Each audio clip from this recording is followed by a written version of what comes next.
hear a lot about narcissism. I get questions about narcissism related to spirituality.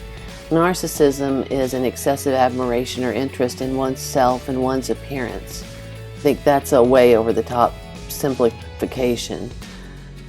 But a bit of narcissism is a good thing. I had a writing professor who would say that without a certain amount of narcissism, writers would never get published. It takes a certain amount of narcissism to think, I think my work is good enough that I'm going to submit it to a publisher and see if I can get published. I'm going to give it a shot.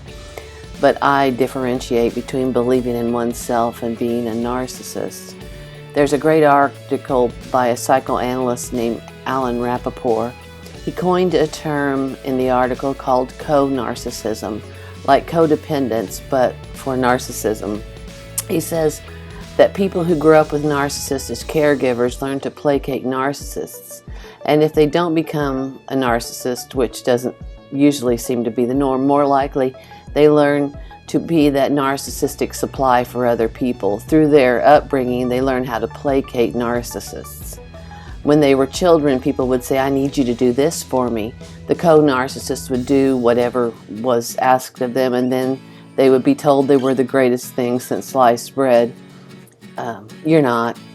And the kids who couldn't be that supply for the narcissistic parent or caregiver would just kind of fall by the wayside. They weren't useful.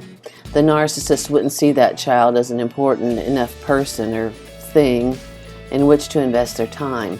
They can't do anything for them, and usually it's the golden child of the family who becomes the chief narcissistic supply for their families. So as adults, you tune into that, I need you.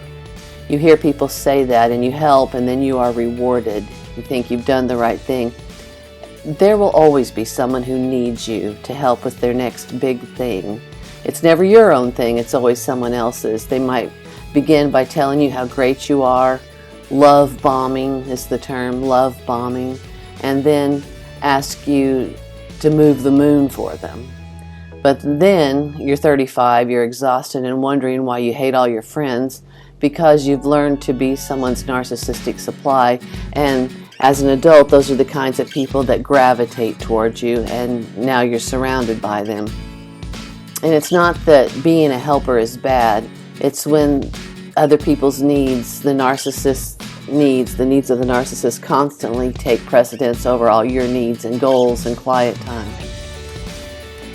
And when you break that narcissistic supply, they're going to get angry. They may not know why they're angry, but they'll say things like, you're just not the same as you used to be, or one of my all-time favorites, they say and do things to keep you focused on them for years and years and years. Then you finally say something back to them and they respond with, well, I never thought she'd hurt me the way she did. You know what? Ditto, my friend. Ditto.